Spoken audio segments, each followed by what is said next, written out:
Ah, okay. There was an announcement. Yep, it's on. Yeah. Sometimes he turns on in two stages, that's all. Okay. Yep. For those watching remotely but not participating, this is the February 5th meeting of the Natick FOSS user group, a cluster of individuals who are interested in free open source software. And we welcome those who are present and those who are remote and not actually with us today. Our agenda is fairly short. We might wind up having more general conversations than we sometimes do. I will share my screen next so that we have the official agenda in front of us. And a window for now with the agenda showing. Actually, this is the wiki agenda, just for those who are interested. This is how we build our shared agenda together using a kind of software known as a wiki. Here's the component as part of GitLab, which is a repository home base for a lot of real projects. This project is only the agenda for our meetings. And each month, members of this small group put together a list of activities that we want to talk about. Sometimes there are more, sometimes less. This is the agenda for the year 26 and month 02, which then gets converted into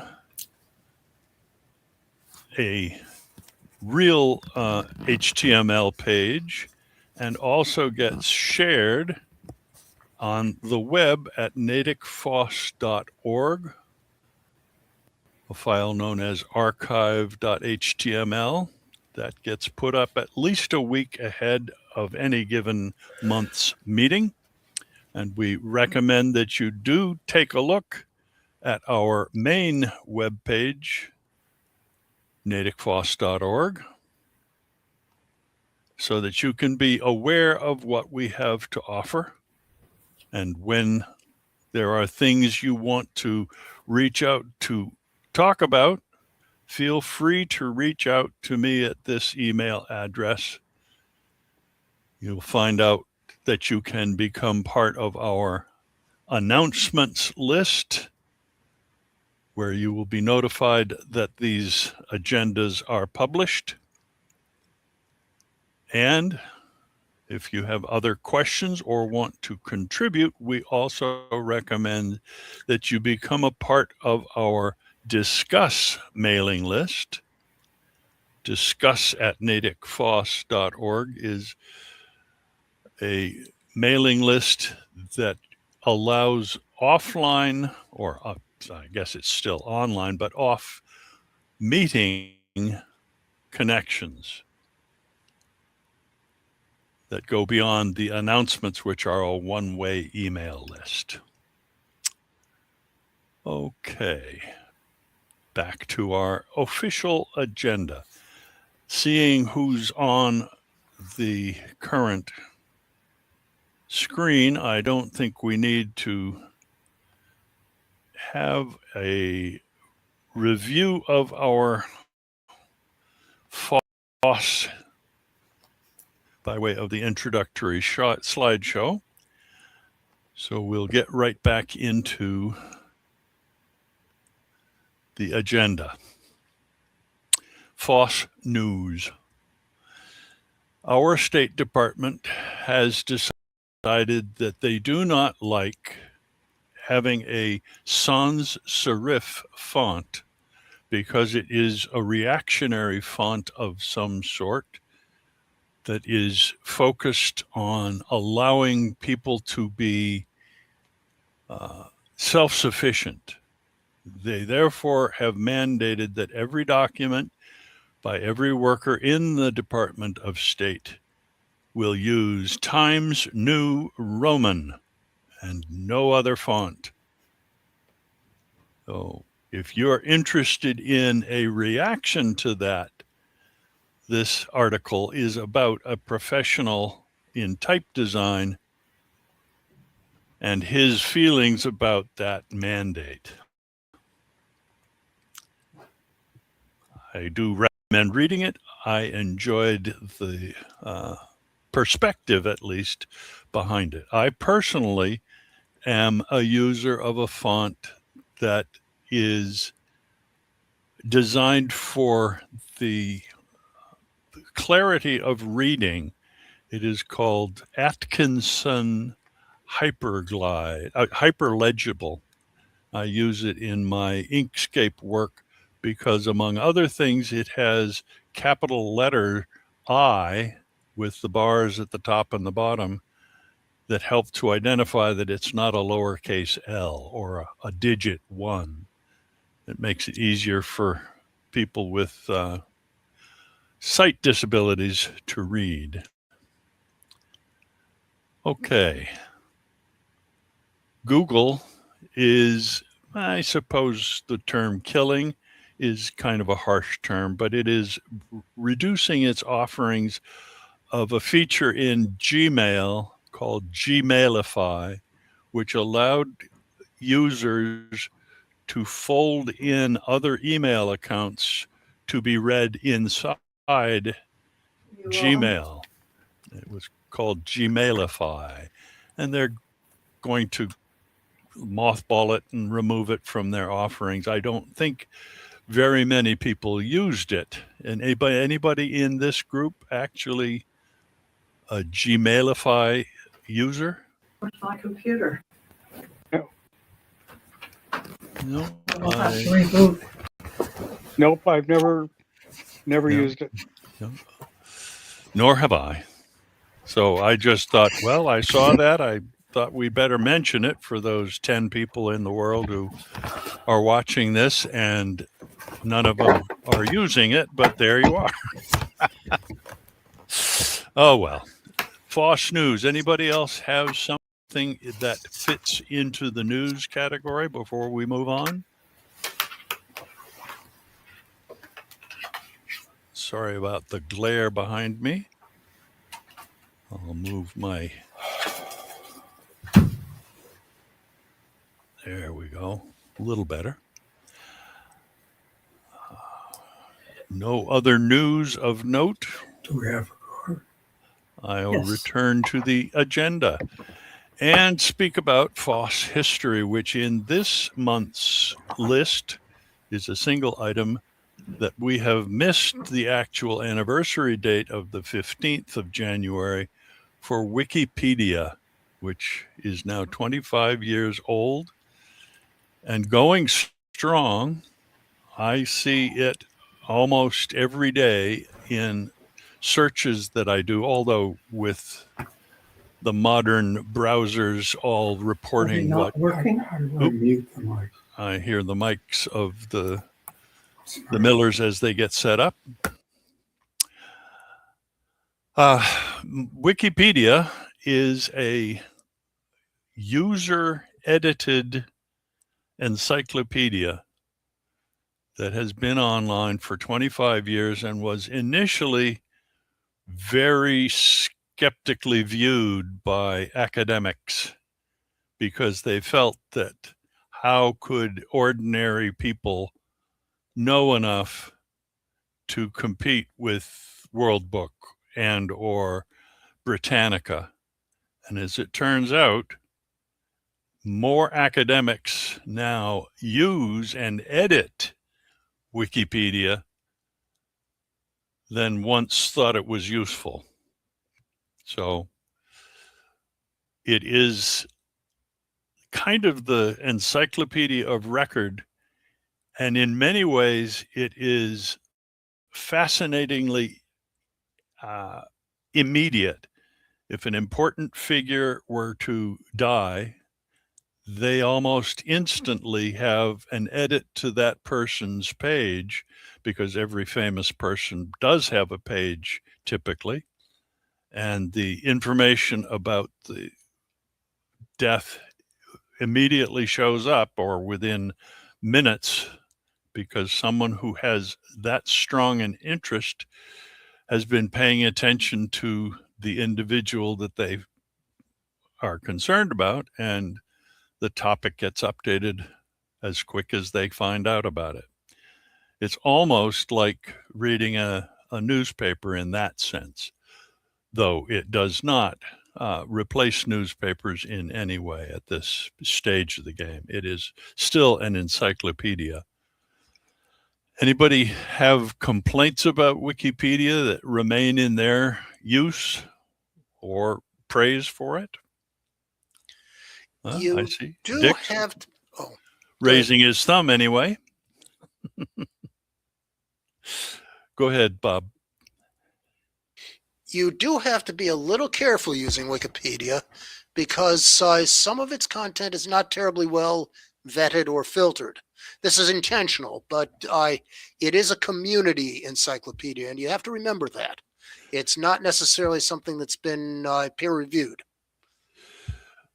Though any of the, I would say, dull, dry, academic kind of articles are in fact written by respectable people, and a fairly large number of editors are out there tracking changes. One of the nice things about wikis is that not only is the exact page of information present, there is a history showing the revisions. Bob, you will mention that. I'll mention your name in this because there was a wiki entry for our current meeting that did not get committed and therefore did not show up in the history. And you and I found out what the problem was and made the correction. Your article is in this month's agenda as Yes, you look down the list. But that is a nice thing about wikis. You can do that. And along with that history of commits to the wiki, the changes are obvious. They list exactly what was in the old version and what's been replaced by the new version. And you can easily, if you're an editor with that kind of privilege, go to the older version and pick up what was there without having complete mess of retyping and getting back to an earlier version. And if the editing is done well, people don't really have to suffer the confusion for too long. As I said, things get observed and quickly fixed if possible.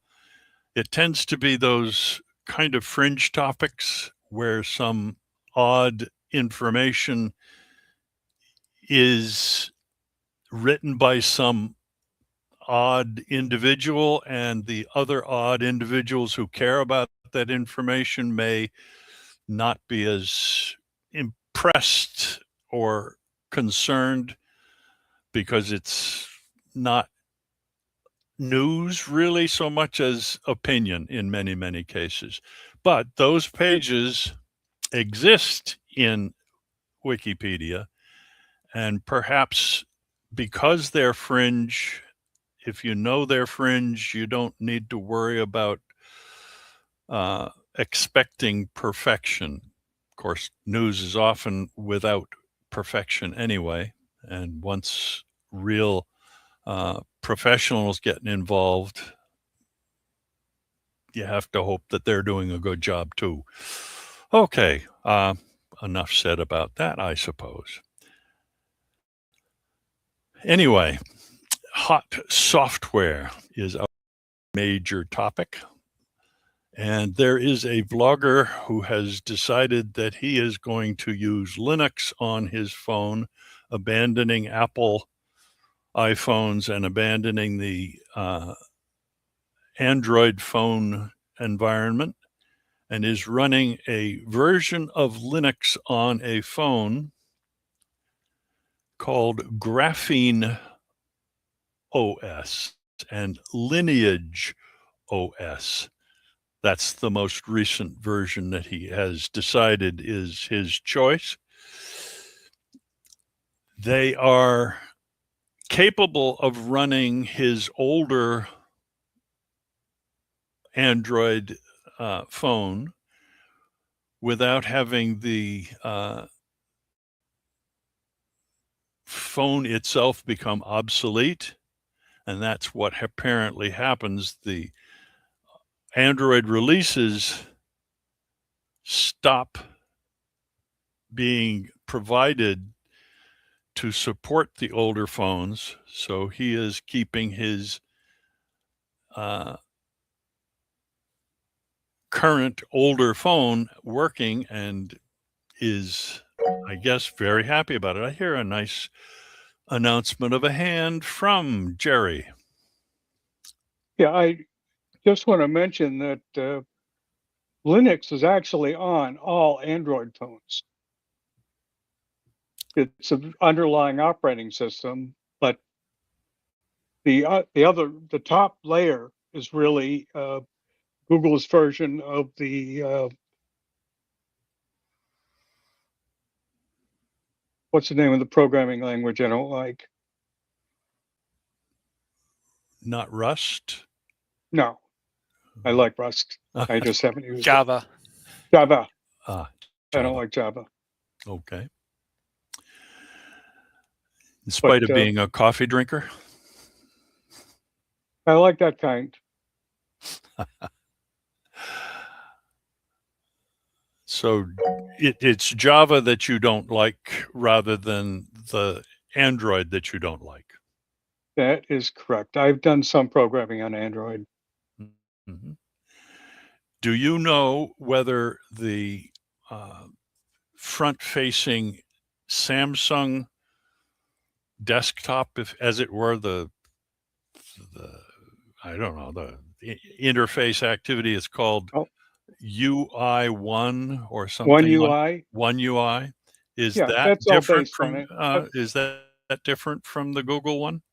Well, it is a little bit, but it's still the underlying is still Google and Linux. Okay. Bob, you have your hand up too. And your speaker. Yeah. There we are. What I wanted to put in was that high-end Android phones now do have an Android desktop, which will do much the same thing that this guy was doing. It does sort of like KVM, so you can use a monitor, an external keyboard, a mouse, and still be running Android. But it's a desktop, and I think Samsung is one of the companies that maintains it. So it's getting to the point where the advantage of having an alternate operating system just so you can have a bigger monitor and a keyboard and so on is diminishing over the original Android that now is coming out. I forget which Android version it came out with. Well, that is interesting news. If you find a link somewhere in your archives of links, I'd love to add that to the agenda. Okay, so I'll go back here. Linux may be on everybody's phone and desktop in the future. Who knows? Because if Android catches people's minds with a mobile device, they certainly wouldn't necessarily mind moving from Android mobile to Android desktop if the Google people made that easy enough. And then poor Microsoft would have to be the third-rate software that it already is. Did I say that? Oh, I don't know if I mean what I said. Fourth rate. Fourth rate. You've been demoted. Okay. Keeping science software accessible is the attempt of a software program called BOLTZ, BOLTZ, and we are probably not going to know what's going on with protein folding software in any detail. And I'm waiting for my network to provide me this article. I have clicked on it. fediscience.org is either slow or, ooh, there we go. There was a program developed by Google for protein folding chemistry called AlphaFold. And they were both, the first two versions were open source, including some software that helped its developers earn a Nobel Prize. There were no commercial use restrictions, but the third version prevents free commercial use because its license was changed. Google's making money by selling this software to other pharmaceutical company science groups, because that's who's mostly interested in folding proteins, apparently. But 3 MIT students decided that wasn't good and reverse engineered the AlphaFold 3 software and released an open source software model that they call Bolts, with no restrictions on commercial use. They feel that selling service and keeping the software free and open is a better model, just the way Fedora and Red Hat work together to provide free software for our community while making a good deal of money providing background services for industry and commercial use. I think this kind of article and this kind of reaction to the proprietary recapture of open source software is a very important piece of what's going on in our community, the open source software community. Anybody else have information about this or something similar?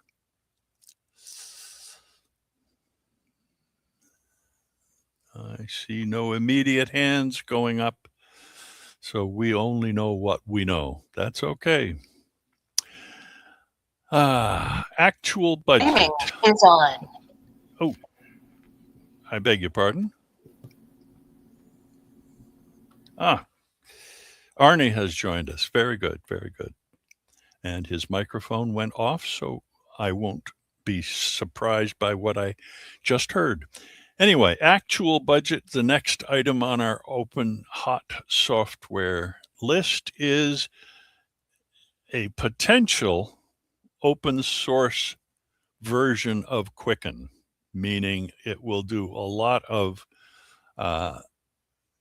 the kinds of things keeping everybody tuned into their budget and doing their checks and paying their bills. Quicken is a pretty powerful commercial piece of software, and these people are attempting to put together something that will compete with it that is open source. Unfortunately, it is not just a program. It does require that you install and host a web. Oh, I'm going to turn that sound off. This is a YouTube article, a YouTube video, and I recommend that you do watch it on your own if you are interested in finding a replacement for Quicken. I know for a long time, Dick and Jill were using a program that was called, I've forgotten, unfortunately. It was a money management program. Go ahead, Jill, Dick. GNU Cache. New Cash, yes. Yes. Is that still something that you use? Yes, and we have a couple clients that use it as well. Okay. So it crossed my mind that this might be something that you would find marginally interesting to check into, though as I say, it's a bit more complicated than running a program on your own system from the sounds of it. Okay, well, GNU Cache is a full bookkeeping system, double entry, and Quicken is not. And having used double entry bookkeeping for years, I'm not sure I would want to go down to Quicken. Okay, that's a very sensible reaction. And that gives us information which I didn't have. So double entry is that kind of style that has two ledger books, one for income and one for expenses, which then have to be merged back to a third ledger that's the final score. No, not exactly. It means every time you put something in, you have to have into an account, you have to have another account that it came out of. I know. It's all in one program, one set of books, I guess you call it. Anyway, it's what real accountants use. Jerry? Considering I was an accounting major and have an MBA. Oh my. Yeah, essentially on a double entry book account, you have on one side your debits, the other side credits. And you have to have a corresponding entry and they have to be equal. So you have an accounting equation, which is assets plus equity equals assets minus liabilities equals equity, essentially. And that has to balance. And what you do is you create a journal entry, which has two entries, a debit and a credit entry. And they just have to go. That's the way all major accounting systems work today and have for many, many hundreds of years. So it does not sound particularly that members of this group are going to jump on the bandwagon of trying out this magic new software, but we'll see if anyone who has heard about our meeting contacts us and says, we need to get this going. Let's make the best of this new software called, back in my thing, to actual budget. All right. Jerry has given us information about a person who is no longer considering VirtualBox to be the best virtual machine manager for Linux. Jerry, can you fill us in a little more? Yeah, I've been into virtual machines for a long, long time, going back to when I was at Church's Fried Chicken. We did virtualization on IBM machines. I used VirtualBox early on, and I found it very convenient, very easy to use. Today, I use either GNOME boxes, which is a simple, quick kind, and I use VirtG or LibVirt, which is a built-in Linux thing. KVM is called kernel virtual machines, and KVM is built into Linux. VirtualBox required a kernel attachment, essentially, which runs as effectively as a driver to do that. Um, and essentially, I think your virtual systems right now are pretty mature. Uh, all your big virtual systems use KVM, and all your cloud systems really are based on Linux, not Unix, but Linux and KVM, including Microsoft Azure. And your editor for that is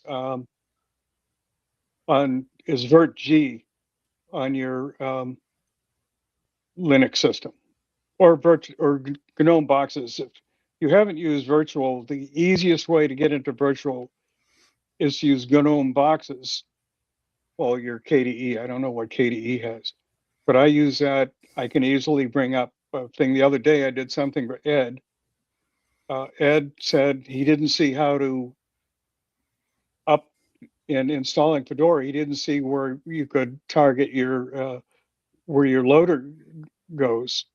And I installed Fedora in a virtual machine using GNOME boxes because it was the easiest, quickest way to do it. Took a couple of screenshots for Ed to do that.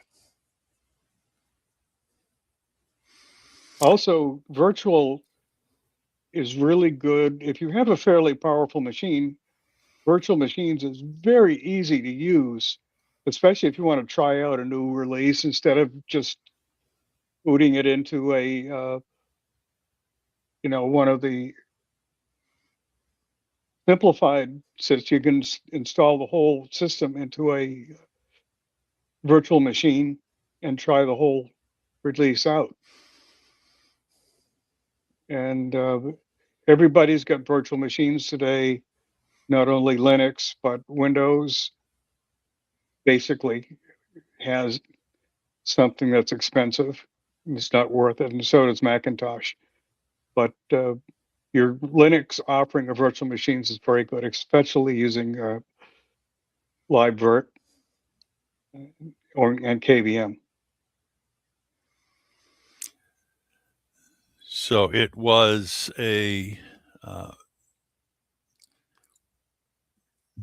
new virtual machine manager software you're saying was called the KVM. KVM is the stuff that makes virtual work. Okay. Inside the operating system. You need a lot of features of the operating system to make virtual work. And KVM is built into the Linux kernel. Got it. And you have that on your kernel, and Bob has to salute that kernel every day when he sits in front of his machines. And that's the only way Dick will communicate with Jill, through KVM. But right. KVM is there, and the virtual machine managers are different. Okay. I said LiveVirt because LiveVirt is a library that's used, but VirtG is the basic command. Let me see.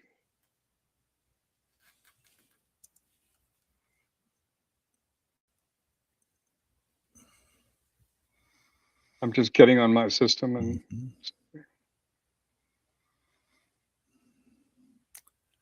no, I don't even have VirtG installed on this machine because I haven't really used virtual machines recently. Mm-hmm. On my system, I have used virtual machines, and my KDE software is just called Virtual Machine Manager, which launches a KVM session to allow me to put a new software piece on my machine to run it.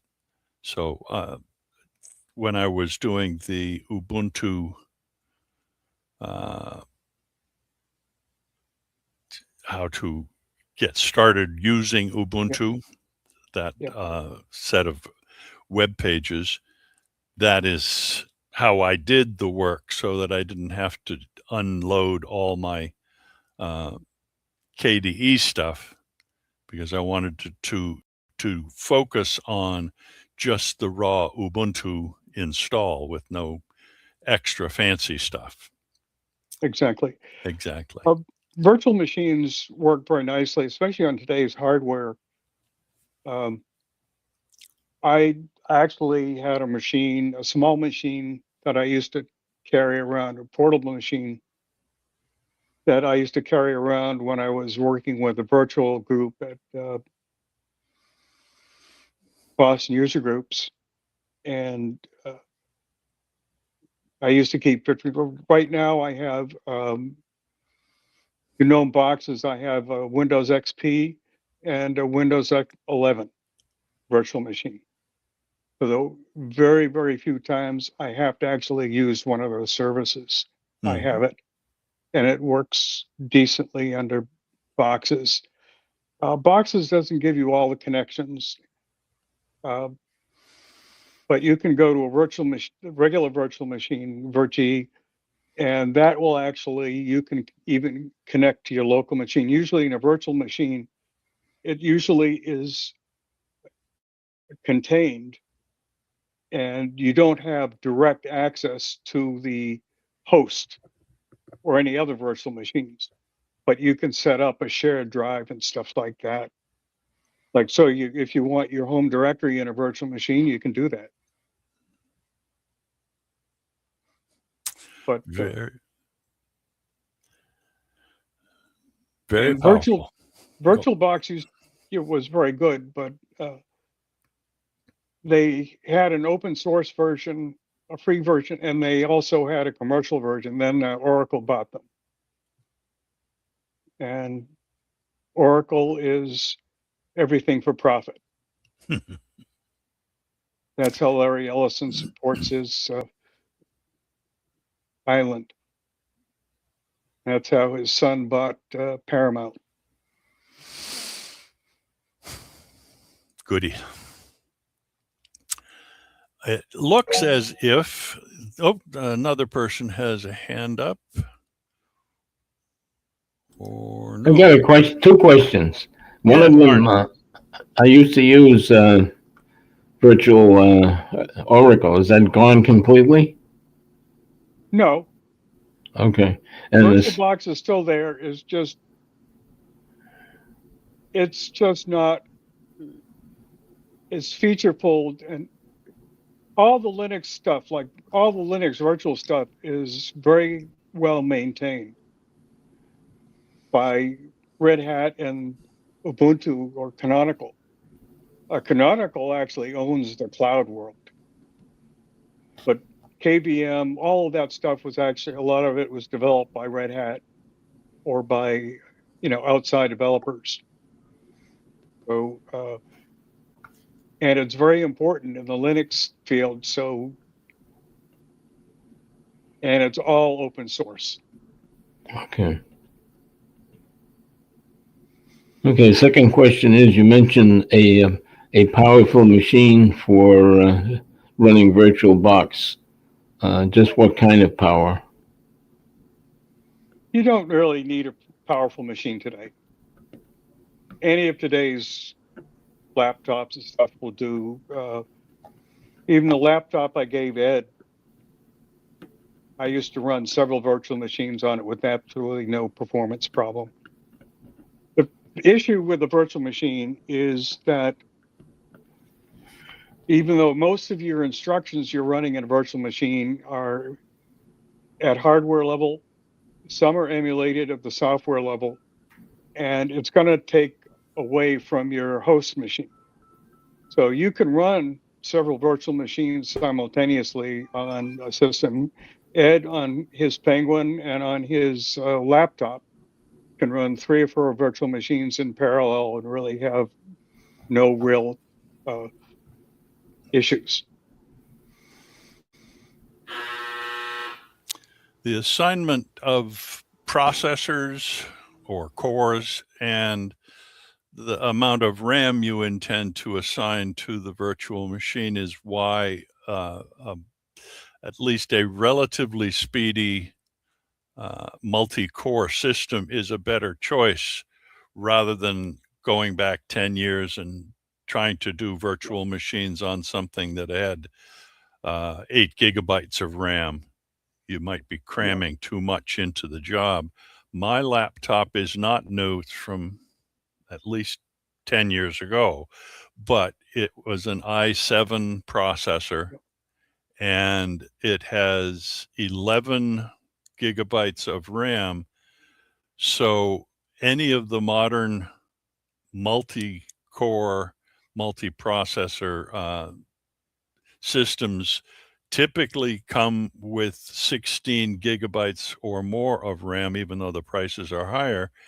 That kind of machine, i7 or i9 equivalent, should do fine. Anything in that range. Yeah, the Penguin that Ed has is an i7, and I think his laptop is an i5. And both of those run virtual machines very nicely. Mhm. I forget the amount of core they have. I got extra core for this laptop for that kind of stuff. The virtual machine as a component, in my case at least, I know I give it 2 cores and leave 2 cores for my local machines operating, and the 2 of them share the overall processor quite nicely with no great lag. I don't run more than 1 virtual machine at a time, of course, but with a more modern laptop or a more modern desktop, those issues would be non-existent. Yeah, you can actually have the virtual machine and host machine run on non-assigned cores also. Depends how you use your virtual machine. Okay, this is good. This is good. Very good discussion. I'm going to jump to the next item because it kind of melds in, and I don't know a good deal about this, though it sounds like a new virtual machine that is called Winboat that allows you to run a real Windows environment on a Linux machine. And I don't know if anybody, I'm going to stop.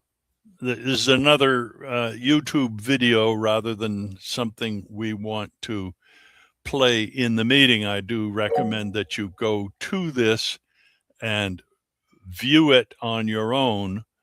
The intent is that here is another way to do a Windows environment on Linux for that one program you need to use.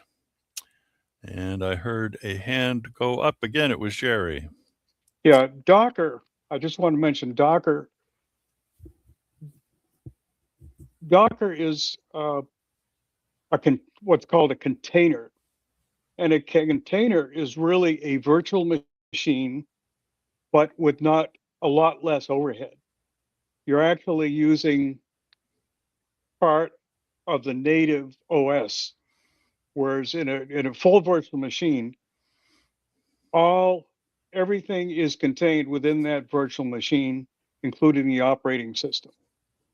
With Docker and containers, it's not quite as fully contained as a full virtual machine, so it doesn't have as much overhead as a full virtual machines. And that's been very popular for a while. So if anybody does make the attempt to try this particular thing, I'd love to hear about it in some future meeting, as I still have to do my taxes using Windows at this point. That's unfortunate, but that's the way it is. Okay. Open pace. Excuse me. If those of you who have fitness trackers are looking for open source software to assist you in maintaining your route for exercise and doing different kinds of competitions with other people doing the same kind of workouts, this is a brand new, only in early alpha, I'm sure, but it sounded like it was being fairly actively developed.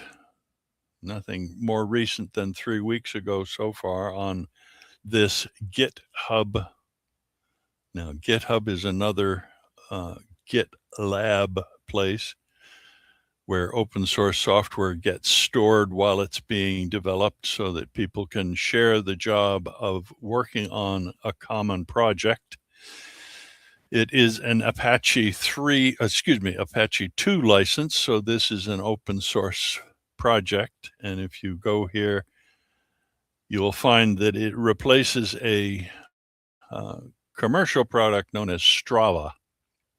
I do not use any of these products, being so out of shape I cannot even do the work of installing the software on a piece of computer hardware. So don't ask me about OpenPace beyond telling you it exists. Okay. This article, The Price of Software Freedom is Eternal Politics. And Bob, you introduced this. This is the piece that we shared the history of. May I share? You may. Let me unshare so that we do not conflict. There you go. Okay, let's see what I can do. I am going to share an entire screen. And okay, we've got the share, right? Yep. And what I want to do is bring up the browser window with the article. The price of software freedom is eternal politics. I think some time ago in our group, we had mention of Ex Libre. Xorg, as you know, is becoming less and less maintained. And one alternative that has been suggested to continue Xorg is Ex Libre. It's developed by a German developer named Enrico Weigelt. And he has contributed to Xorg in the past, and he has contributed to Canonical Ubuntu. So he likes snaps. The author of this article in the Register actually prefers app images.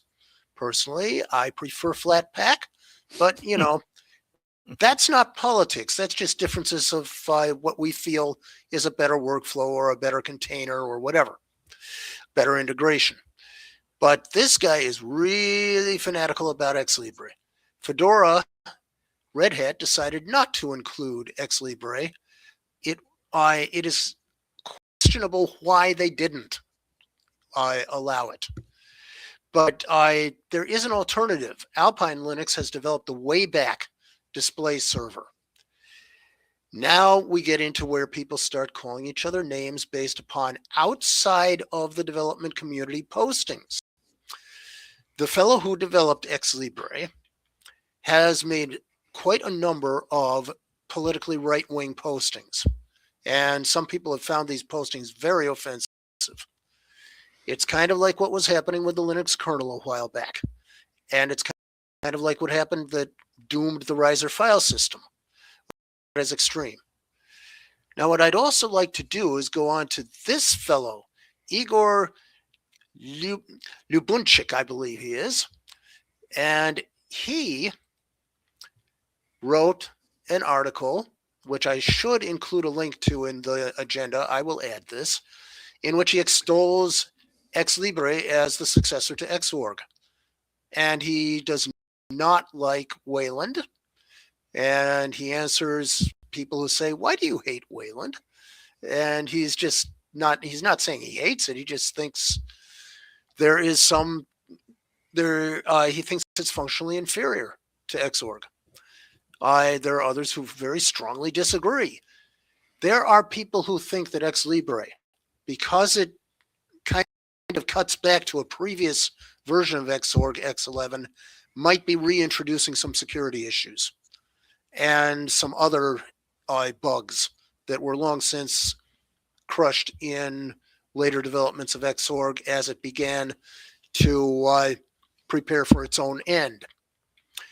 And then, of course, you had Fedora 42, which in that community was a watershed between X11 and Wayland. So there were some things in here about accessibility, some things about dealing with security.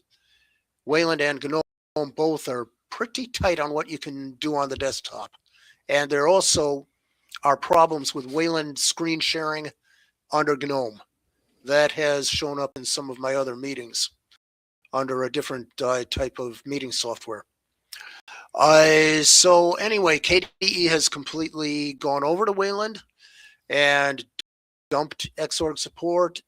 And so this guy's basically trying to get at least some distros to pick up Ex Libre where Xorg left off instead of going over to Wayland.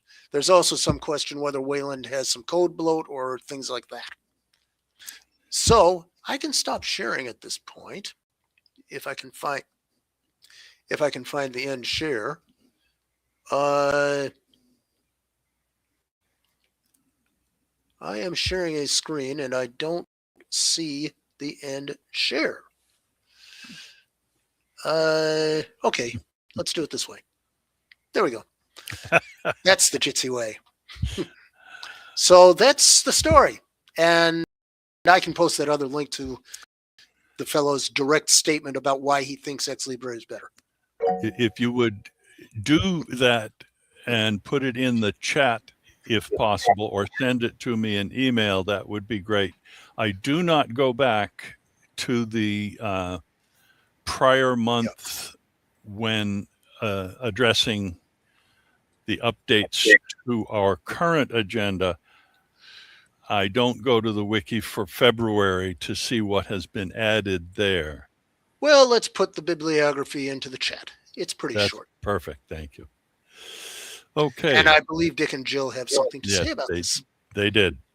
Am I on? You're on. Can you hear me? Yes. Good. 2 items. One is under software. The other is coming from the software discussion on one of the topics, but it's moving to hardware and it may not fit today. I'll mention them both. The one for hardware, we mentioned Bolts, the software program. You may know that we drive a Chevy Bolt hardware. We haven't had it for a week.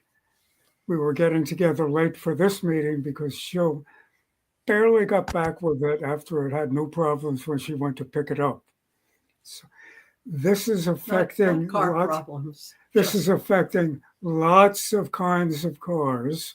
And what it is come winter, a lot of people are discovering that rodents, mice, rats, I think we've got chipmunks, squirrels, they like to eat the new electrical insulation on the wires.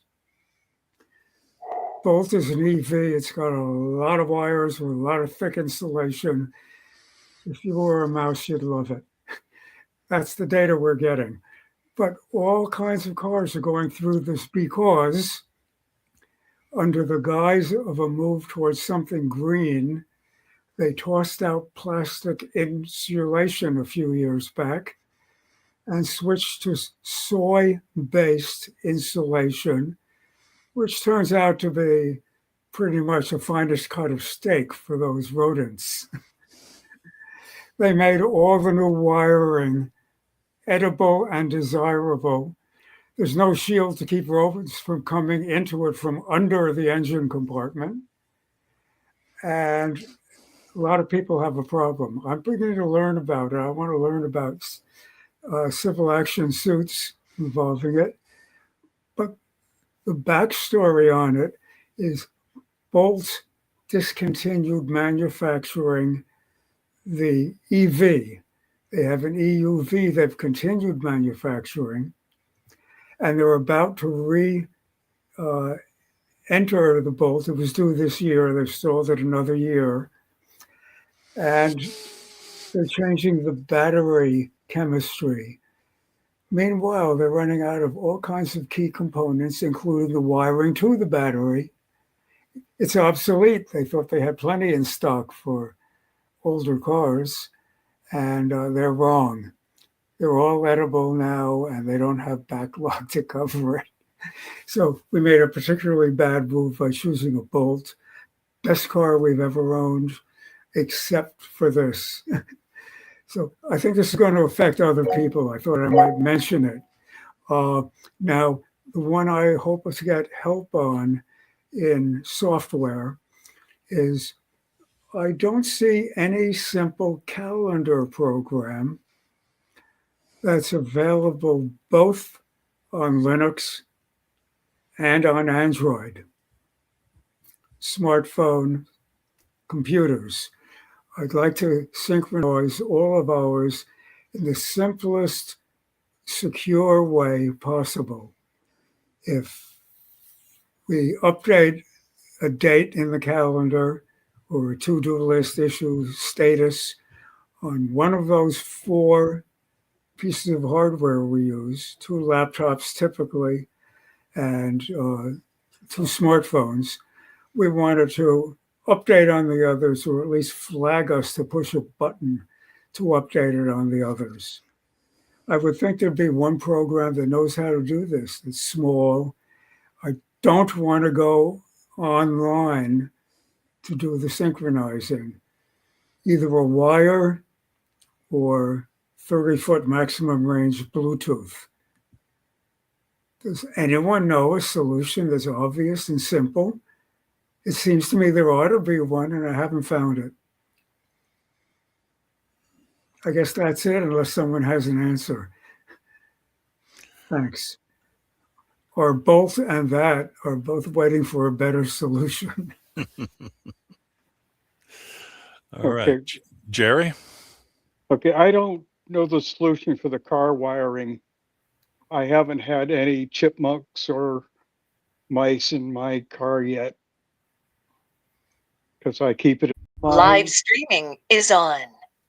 It synchronizes with my desktop and on Android, but you have to set up the synchronize and how to do it.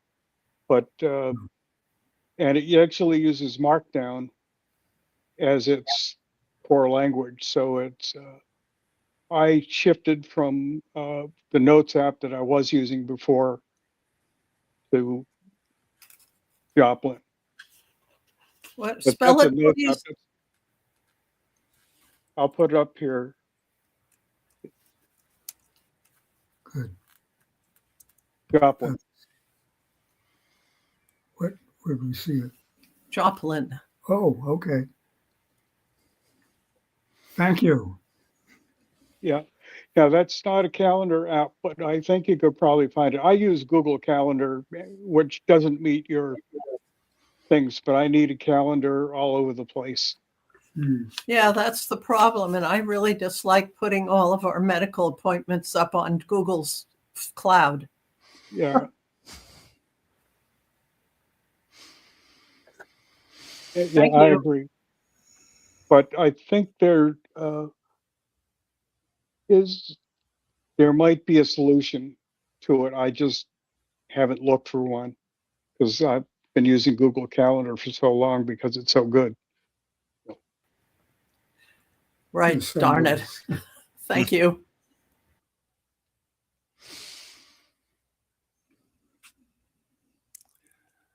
Okay, I guess we're back to the point where I should reshare. Oh, Jerry, go ahead.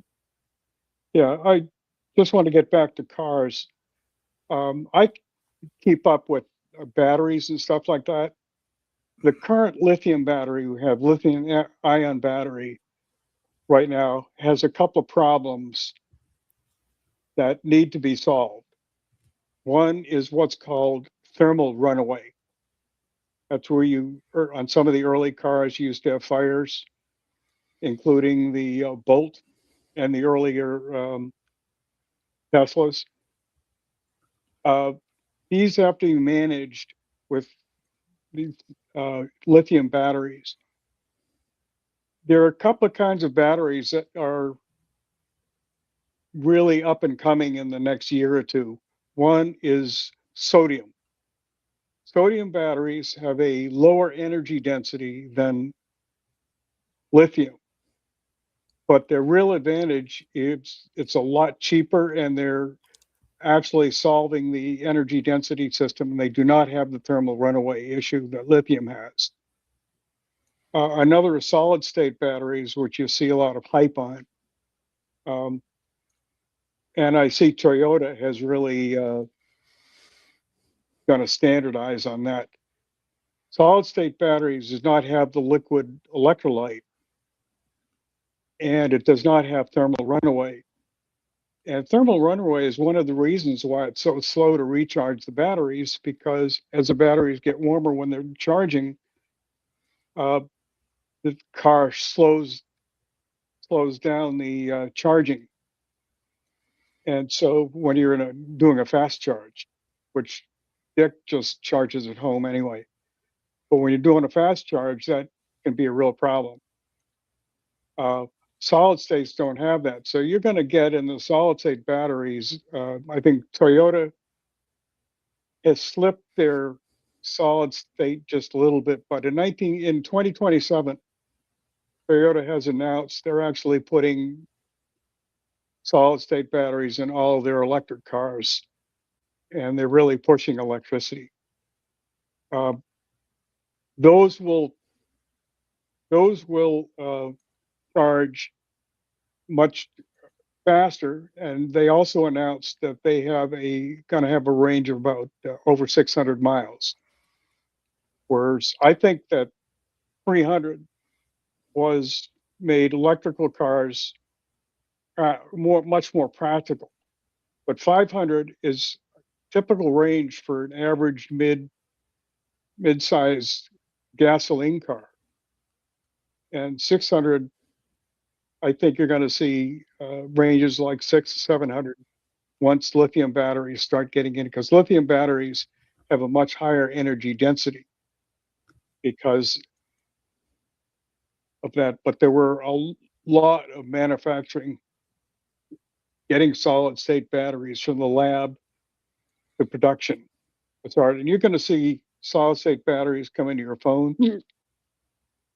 Samsung is one of the biggest pushers of that. But you're going to see the solid state batteries come in very quickly in the next year or two. There is one car manufacturer that actually has solid state in their cars. It's a Chinese manufacturer you've probably never heard of. I don't remember the name of it. It's not one of the main manufacturers, but they're doing it. But I think you're going to see this year some solid state batteries come into production. Go ahead, Dick and Joe. Just a quickie on that. Bolt is introducing a new battery formula, and apparently better on all counts. We're waiting to hear if they know how to insulate an electrical wire, but meanwhile, it's due on the EUV, I believe, in a release that comes out this year. And I think same battery, same exact component, I believe. It's going to be on the smaller EV, but it won't be smaller. Apparently, they're building it on the new EUV chassis, which strikes me as something I don't want. We have plenty of capacity in the 16-inch shorter chassis. Got parking spaces that way. Anyway, it's happening for us too. And that's another problem. That's why they don't have replacement batteries for the current EV or EUV, because they're waiting for the new one. It's a mess. I had a quick extra comment on it. And it was more to the point, and I forget what it is. Sorry. When you come back to it, you can jump right in. When it comes back to me. Okay. Reshare.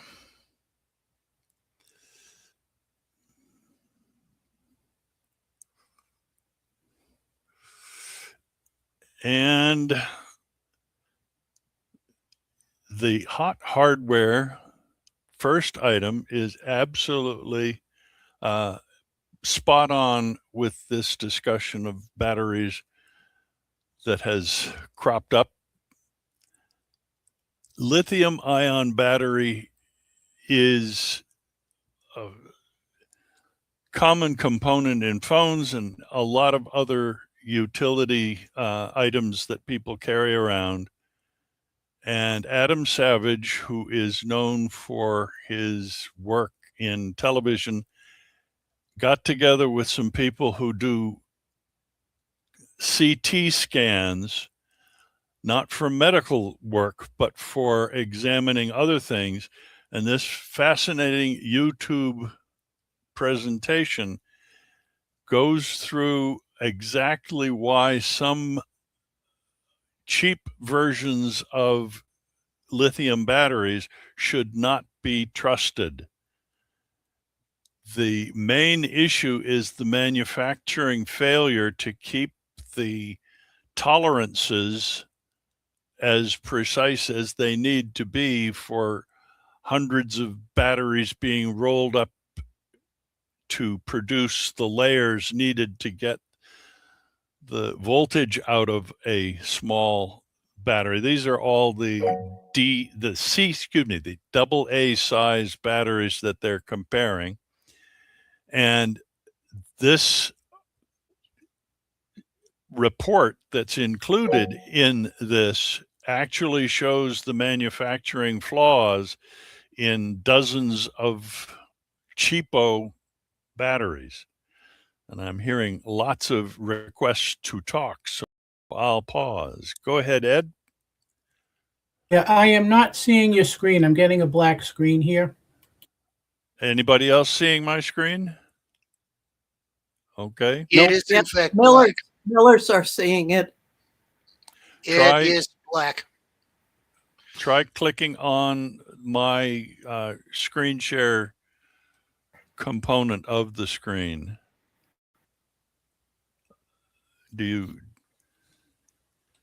Does that correct anything for Bob and Ed?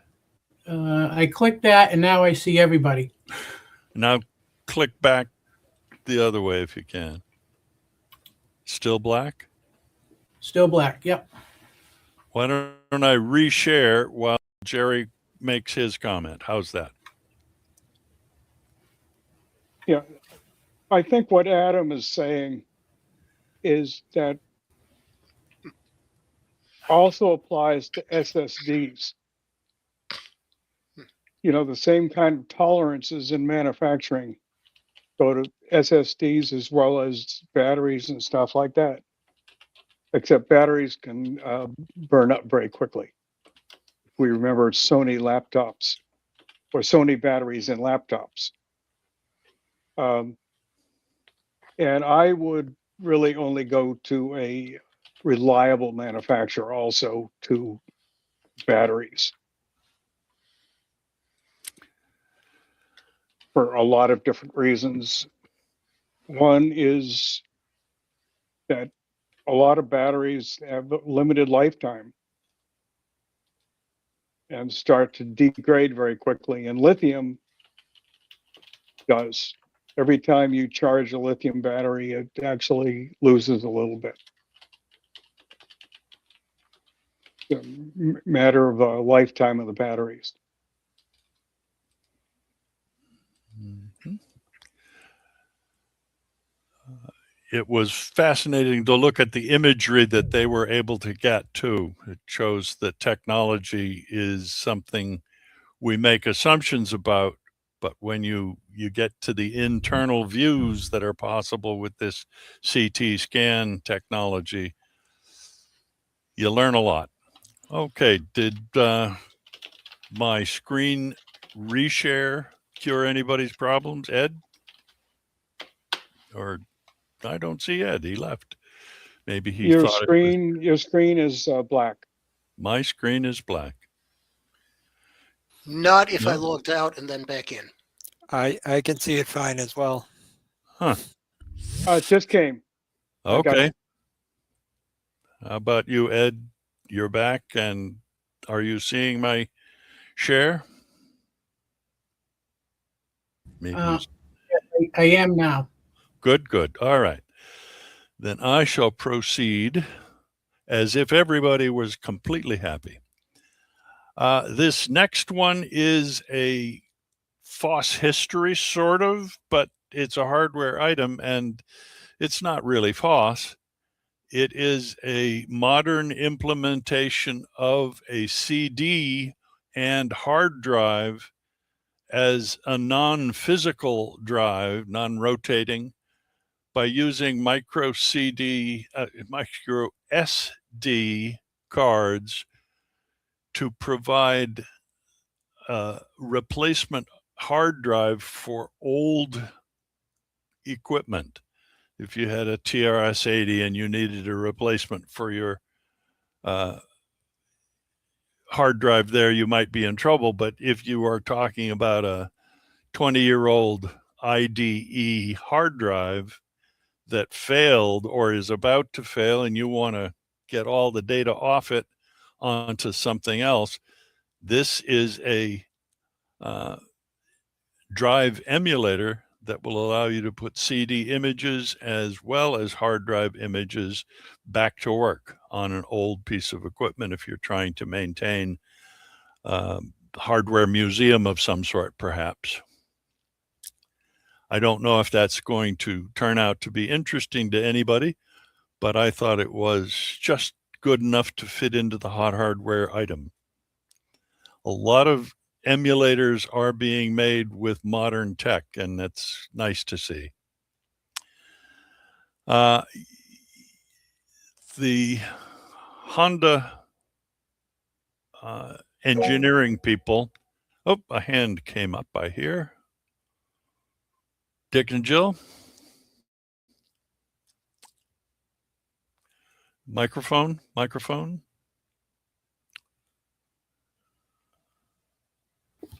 There we go. Too many buttons. I have quite a collection of basically plastic boxes.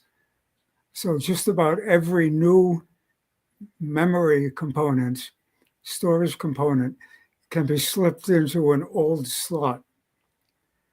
And our laptops are getting toward 10 years old, and they're really good, but they've all grown through several of these adapters. This is one more for the collection, I guess. That is true.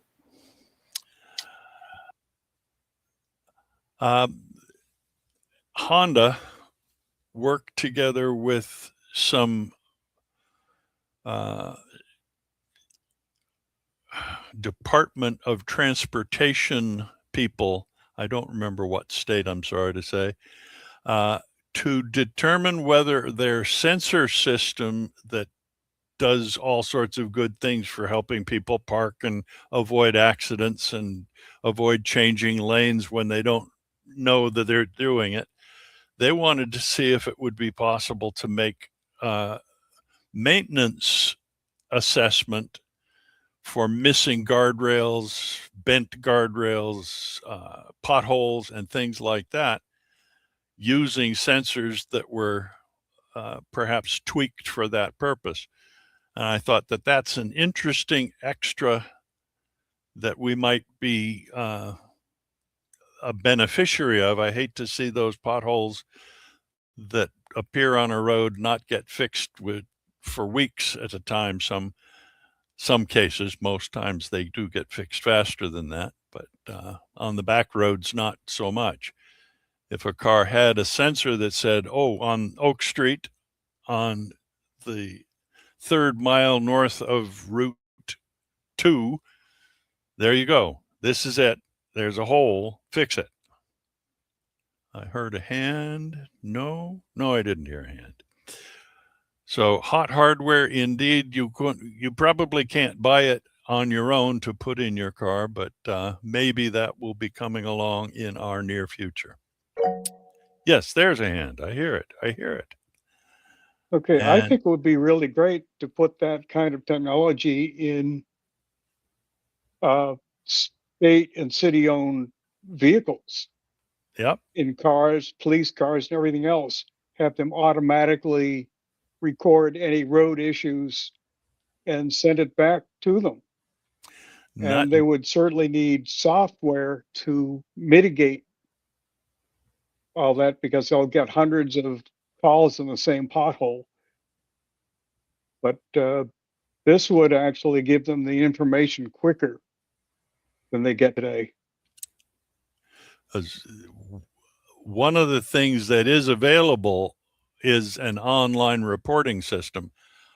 I did not think to make that connection until just this moment, but it is possible to do that by going to a website whose identification I can't remember and report a location for a problem that needs to be fixed. And this would automate that in a nice way. Arnie had your hand up. Yeah, I've been wondered about these aberrations in the road, if they don't affect the cars with automatic stuff in the wheels that would cause them to spin out of control. I have no experience of that. I drive very slowly. Yeah, well, I'm not concerned about that. I'm concerned about the people who have these automatic cars and that go over potholes and stuff, and the cars go out of control on them and they speed up. They were driving slowly and all of a sudden they're doing 40, 50 miles an hour. There was an accident in Watertown Square where the speed limit's 20, and all of a sudden they crashed into people coming got in the car from my funeral, and they get killed, both of them in the car. Ooh. That doesn't sound good at all. That's why I avoid Watertown Square. Pretty hard to avoid it when the funeral was there and the church there. Thank you, Arnie. Dick and Jill. It's my suspicion that we can find a motion sensor with cable to plug into your laptop that costs less than $10. I don't know which one's a good fit yet, but we could go look online and find out. I wonder if the software is just a piece of cake. It doesn't sound very demanding. Well, it would have to know to distinguish between a pothole and, say, a speed bump. In the meantime, as they discover more and more potholes, I point out there's a lot of properly insulated cables out there that are broken. They make excellent filling for potholes, last forever. Also, on the reality side of things, the repair they're doing for our car is costing thousands of dollars. And that's to wrap a few replacement cables of the wrong stuff with a tape that repels mice. That's pitiful. It turns out There's another solution you can do at home. We found out a little late, but if you like sriracha, you'll be glad to know that rodents don't. I envision finding a small Mexican and under the hood one of these days, but I may be wrong. No. Sriracha isn't Mexican. Oh, it's Indonesian. Indonesian. A small Indonesian Mexican under the hood. Jerry? Okay. Jill mentioned something. I just forgot what it was that I was going to comment on. So I have a Dick Miller moment. Well, we'll come back to you when it comes back to you. Okay, Bob. About, do potholes affect sensors on cars? Yes, they do. Collision avoidance, lane departure. Those sensors have to be calibrated. And if you hit a big pothole, you're going to be talking about probably a trip to the dealership and about a half a day repair. Oh, goody. Jerry? Okay, I remembered it. Speed bumps. My car detects speed bumps mostly. Between my complex and Edmonds Road in Sudbury, or actually in Framingham, between Winch Street and where Edmonds and Grove Street meet, there are 5 speed bumps, whether you're on Grove Street or Edmonds Road. My car sometimes detects the speed bumps when it's on automatic drive, slows down, doesn't, but sometimes it misses the first one. And I have to take it out of full self-drive, but potholes are a pain, and so are speed bumps.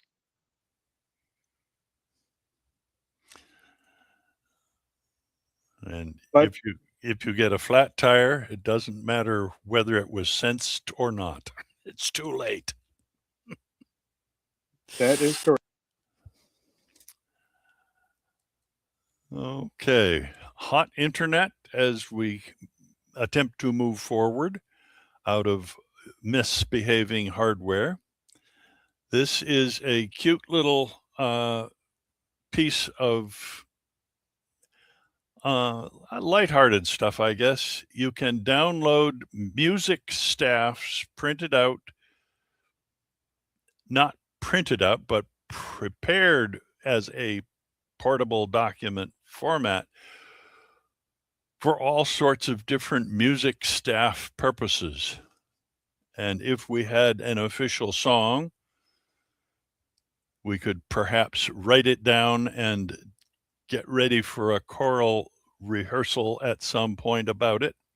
If anybody knows how to do written music or play a piano or strum a guitar, none of which I have the capability of doing, but nonetheless, PDF staff soft printout sheets would make the job easy. And if you have that skill, maybe you'll download and give us a demo at some future time. Computer security, privacy, and freedom as we get closer to the bottom of this list. There are some Linux cloud malwares with unusually advanced features that were mentioned in this agenda by Ed. Ed, can you fill us in more about that? That was an article I found. I think it was maybe from Ars Technica that there was some malware out there affecting the Linux cloud, and apparently it had some pretty advanced features that nobody had ever seen before. So whether it's still floating around out there right now, I don't know. My reading of it was that it was not widespread, but that it was a concern to those who saw it in the limited range that it had, and that maybe we should be prepared to worry a little more about the cloud than we had up to this point. Some of us don't like the cloud all that much already. Jerry? Yeah, one of the things that's really positive about open source is the fact that bugs tend to get fixed a lot faster than in the corporate world. But Linux has as much malware on it as Windows, because Linux is pretty big, especially in the server side. And Linux actually rules the cloud. That's where this, of course, is happening, and maybe we should mist the cloud. Not possible anymore these days.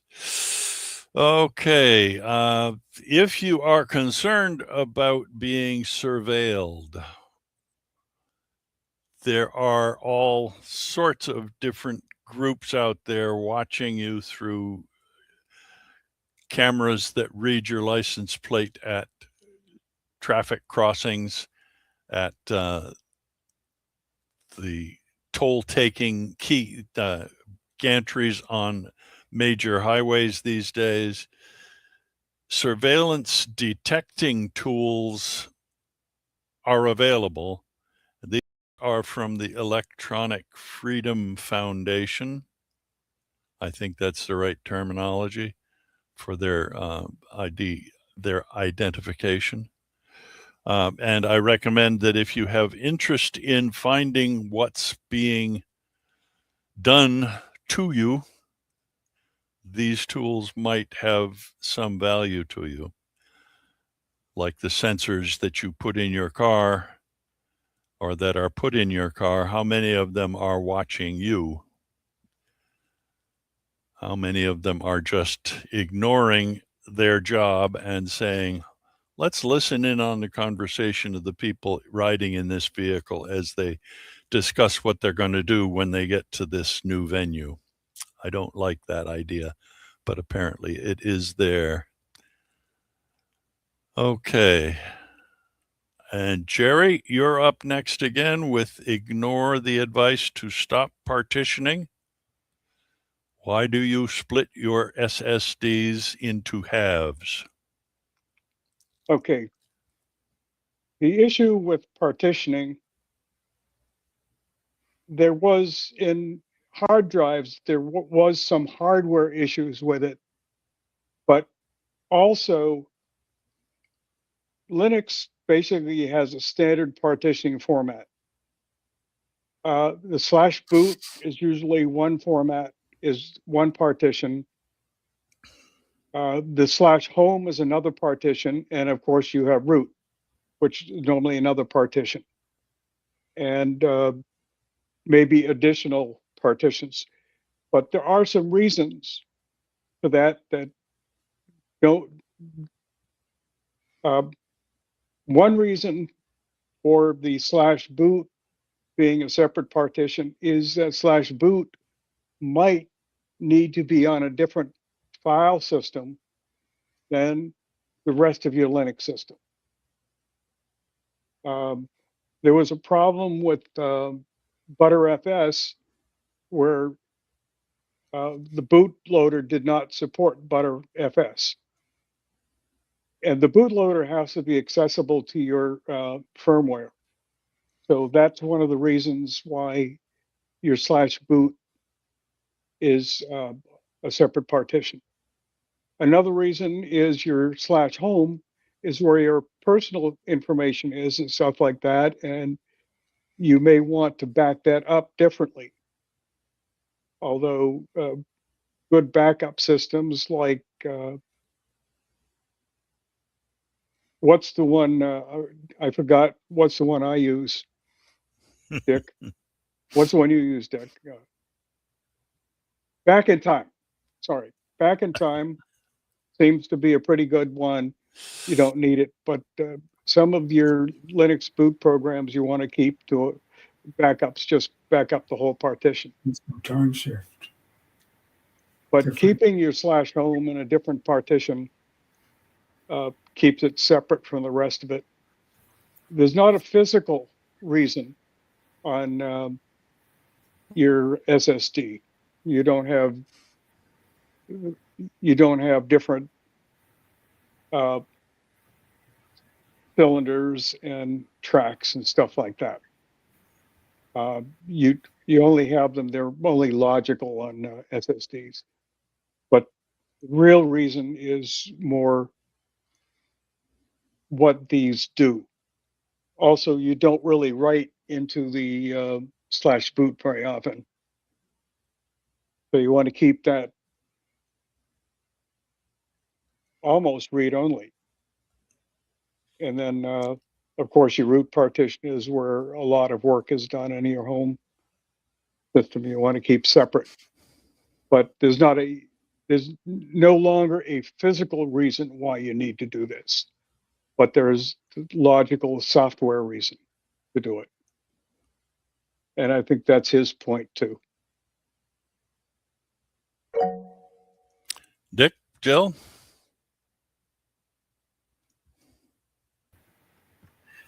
Hi, Microphone. yep, got it.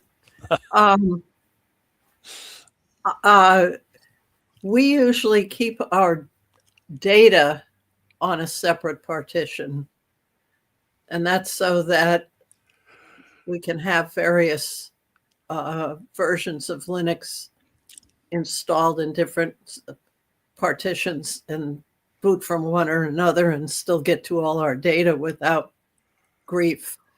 I'm interested in that he's saying you should not partition. When you're talking about SSDs, are you mostly talking about like thumb drives and stuff or something else? Because we have had problems in the past going to visit a friend and having a partitioned thumb drive, and their Windows can only see the main partition and can't see the other partitions. Go ahead, Jerry. Yeah, SSDs and thumb drives essentially simulate partitions. They simulate a disk. And I think the reason Windows can't see the partition is probably the way you've partitioned it, where you might have a Linux file system on one of the partitions. Windows can't see most Linux, where Linux can see Windows partitions now, all Linux partitions these days, or Linux file systems. So within each partition, you have a file system. We have ext4, we have Btrfs, or we can have FAT. Windows has generally FAT and NTFS file systems. I think this was a while ago, and Yeah. I think that they were both FAT on purpose, not NTFS4. That sounds like too many. I mean, not EXT. EXT. EXT4. EXT4, which we're pretty much using exclusively now, unless we know that we're going to have to interface with Windows, and then we use NTFS. But this was a couple of years ago, and pretty sure that both partitions on this thumb drive that we're having trouble with were FAT32. And Windows could only see one partition on there. It was very annoying. I'll also add, we typically have quite a bit of memory in our computers these days. My laptop has a 1 terabyte main drive and a 2 terabyte drive named user data for reasons that Jill just explained. But we're doing a different backup as well as back in time. We do back in time at least once a week. We do time shift, the time shift, thank you, built into Mint. At least twice a day. And it's sitting on the drive we write to the least. So we have a little redundancy there on these problems. We recommend just adding it. It seems to add no noticeable overhead and works nicely. I've noticed it when it's running, it can slow things down. If you're doing something like Zoom, which sucks up CPU and memory cycles like you wouldn't believe.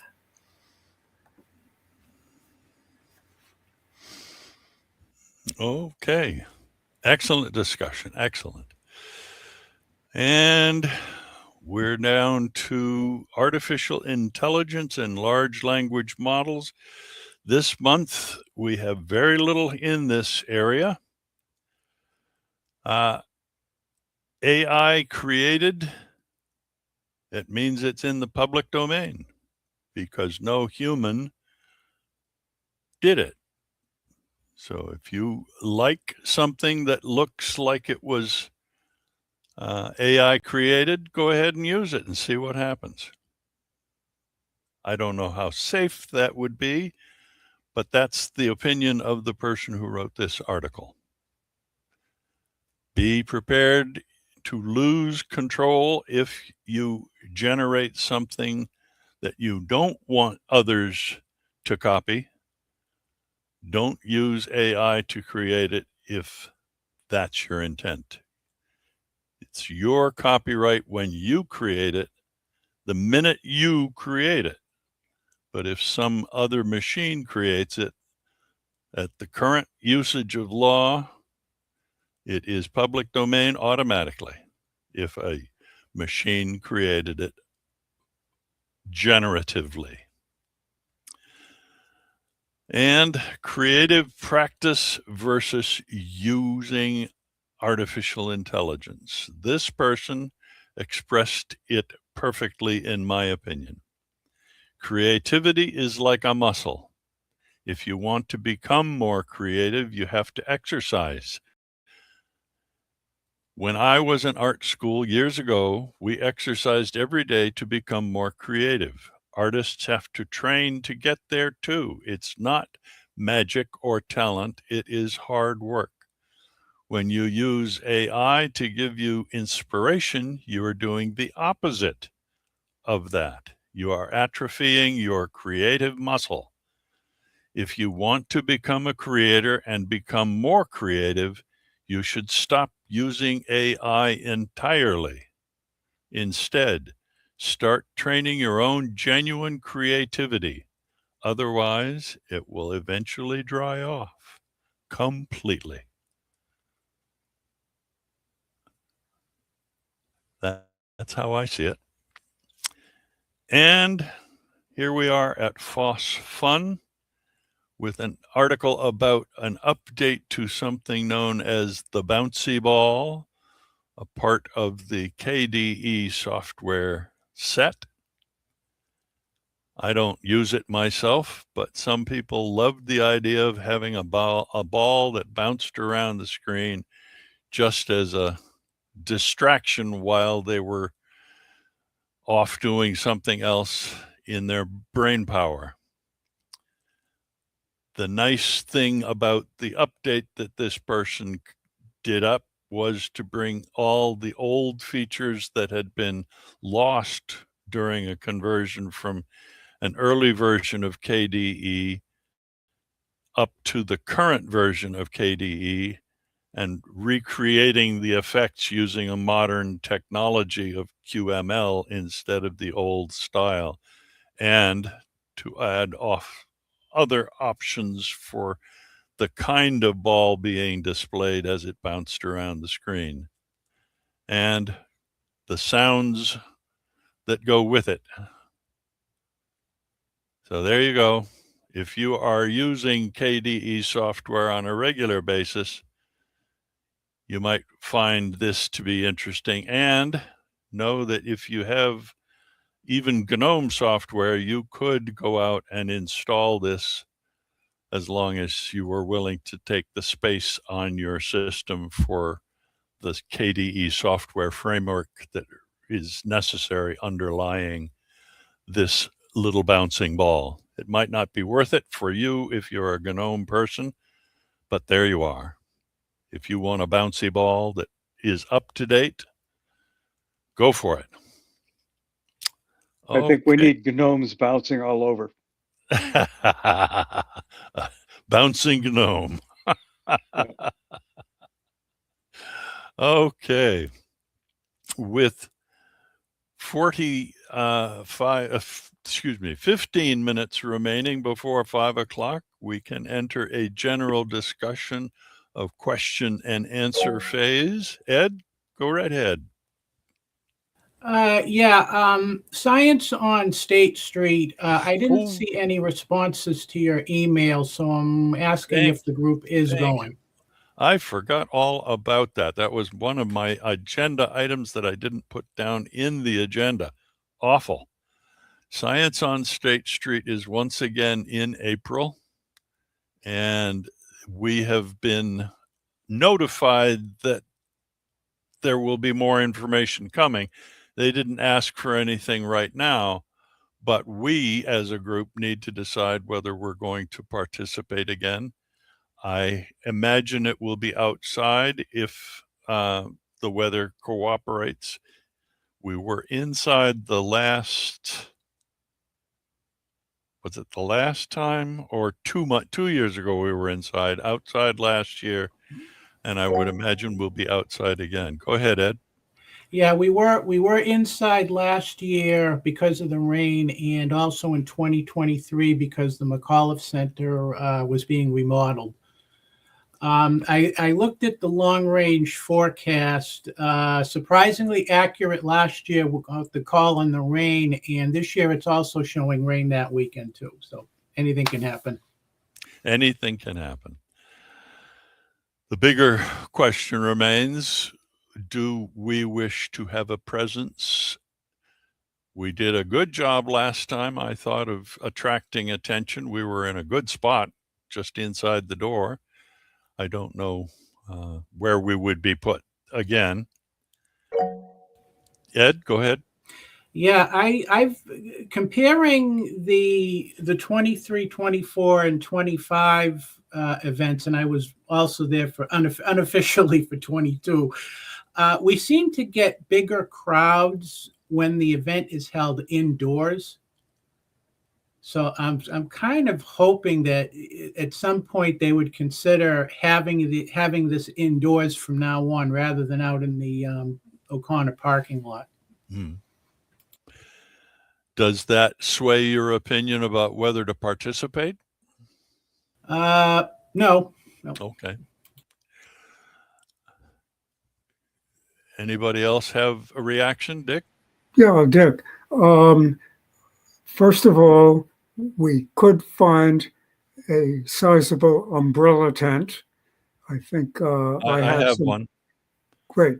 So that's sort of a compromise if it is outdoors. I think it's a wonderful place for people who are just learning about the things we know about, and vice versa. Just us getting together at that enjoyable place and showing off what we've been doing, what we like. I expect the people most affected by it are people that aren't even there. A lot of people go home with new ideas and discuss them with their friends. And then someone goes to see, where do I learn more about Linux or what have you? So I think they're great. So as the more official request does come in from them, Framingham State will contact me, I presume. I will forward the requested questions and answers, not answers, you'll have to provide those yourself. They did want to know about our hardware 2 years ago. I don't think they asked that last year. They wanted to know what the model number and all that kind of power supply needs 2 years ago. But in any case, whatever they ask, I will forward along to those people on the discuss list and the extra list. We are still having some email issues, I presume, until we can get our server moved to its new official location in permanent way. Jerry, you have your hand up? Yeah, a couple of things. First, our domain is ready to be renewed. I'm just going to pay for it. It's small change, $16, nothing big. But I was thinking of moving our DNS over to Namecheap and taking it away from me and Jabber. And because even the new server that Jabber's working on in his basement or in his living room is not, is still having some issues with the DNS. Mm-hmm. And it's a DNS that's the issue. So what I might do, it's an extra $4 to do the DNS. Okay. So I might just do that. Should we consider the need for funds as an organizational thing going forward? No, if we have to use funds, I can use Boston User Groups funds. We've got several thousands, and it can be used by members of Boston User Groups. And we need to, we're using that for, the BLU stuff, and nobody else is using it. And so, it's just there, not being used. Okay. The problem with Namecheap is they want a credit card, but I can't give them a checking account. I can't pay for it with an electronic check for some stupid reason. And I don't have a debit card for our bank, and I don't want one. So, but it's, they won't take PayPal or something like that? That's not, the BLU PayPal is dead anyway, because we closed the BLU account. So I don't have PayPal for Boston User Groups. But I could set it up. But I just don't want to do that. I just want to send them an electronic check. Right. And I'll just send them an email and see. Okay. But does that have any concerns about the split issues between BLU and NatickFOSS, or are you just doing NatickFOSS to Namecheap? I'll just do NatickFOSS. Okay. And since I do some of the changes in the DNS, I can go ahead and remove NatickFOSS from the BLU DNS. Okay. I mean, Jabber has been playing around with DNS trying to get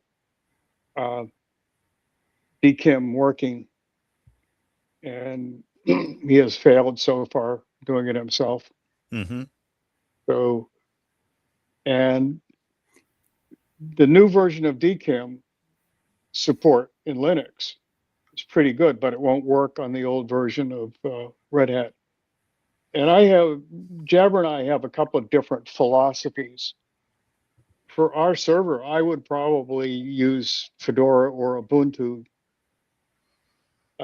because I want to get keep it rolling updated. Mm-hmm. Whereas Jabber doesn't update the software on it. And the other thing he does, which drives me crazy, for his name server, he uses the host name of the computer, which is Driftwood. And so when he brings the new computer, the name is going to change. So you have to change your root up on at the top of the internet, which would be, we'd have to log in a Namecheap and you have to log into network solutions and stuff like that to change it, which I don't like. I like to use the last time I got around it, I used a CNAME for it a couple of times, but that was on reverse DNS. And that's another problem we haven't been able to solve because and I've stayed away from that. Dick and Jill? For what it's worth, one of our friends happens to run the planetarium at Framingham State University. And she has a lot of good connections for all the techie stuff there. And if we wanted to make better use of, say, their server, I dare say we could arrange it. Just a thought, might bend in various good directions.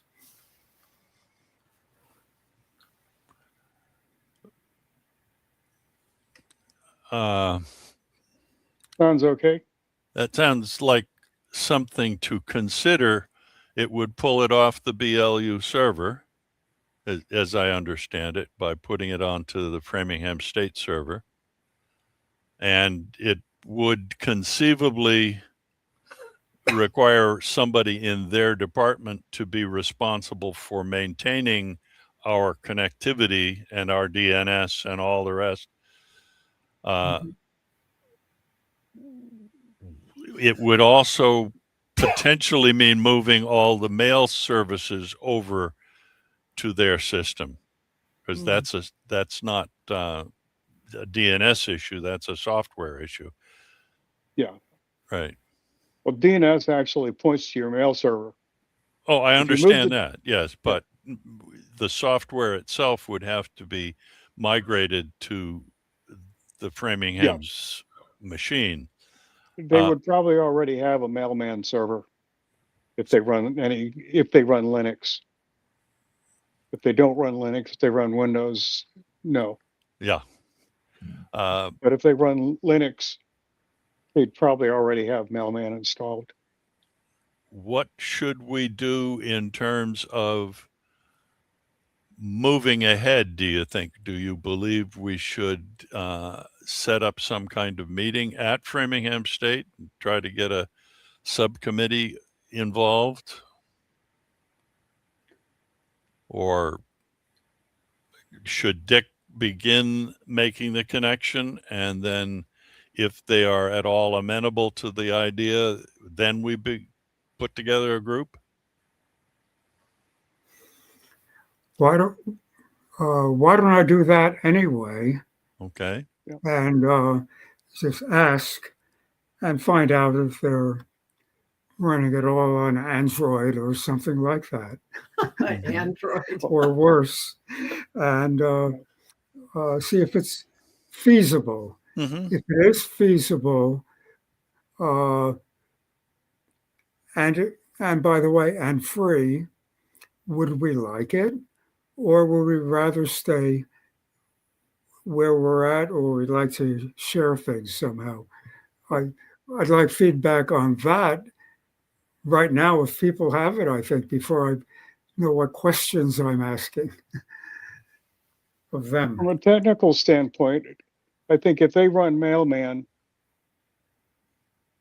and can handle they don't even have to worry about the DNS, but if they run Mailman and would handle our web page, all it is a technical issue for us to copy files over. And I can send them the pickle file for the Mailman. My concern would be that we would lose the kind of direct control that we currently have. I do the changes to the website based on protocols that Jerry has set up. The Framingham people might be less open to having an outside access, because I wouldn't want them to have to process our updates on a monthly basis. That's asking the wrong effort on their part. But they'd have to be willing to open up an FTP style connection, a secure copy, whatever the approach would be that they would want to take. And that obviously is one of the questions that comes after finding out if they're at all amenable to giving us help. Because I don't think we want to lose autonomy and have Framingham State feel responsible beyond a hardware support, if you see what I Exactly. mean. I agree. Yeah, very good point. Because they're going to run a virtual space for us in very much the same way that you would, that I do with my. It's not Network Solutions. It's somebody else that has my server as just a virtual space on one of their larger server farms. And that's what we'd be asking of them. And it's not an impossible request, but they're going to have to open at a channel for us to access. And if that causes them grief, we don't want that. We don't want them to feel like they're saddling a load that is too much. So I know you would approach it this way anyhow, Dick, to ask your contact to get in touch with their tech people. They might say, oh, this is great. This is wonderful. We like you guys. We appreciate your coming to SOS, and we would love to provide a virtual space for you. Otherwise, if they say, well, we don't like to get the door open to that, we don't want 12 other people coming at us the same way, because then we're running a tech service for all the clubs in the Metro West area kind of thing. So it obviously needs to be soft pedaled to a degree. And I'm very grateful that BLU, in the form of Jerry and Jabber, are doing this for us. We are on their dime as it is. Thank you, Jerry. But is there a general feel that there would be some benefit in the move? I'd say the benefit is that it takes it off Jerry's plate in that sense. It's not a responsibility he needs to carry. But if he's happy doing it, I don't want to tear it out from under him. Yeah. The only problem that we have on the BLU right now is getting the mail system solved. And I don't have the time or skills to do that. And, that's really Jabber's responsibility. I can run Mailman and stuff like that. But he likes running a server. I mean, I would just as soon go on. We originally said, oh, you want to do it as a virtual machine? I said, yes. But Jabber kind of didn't want to. That was a long time ago. So I just dropped pushing it. So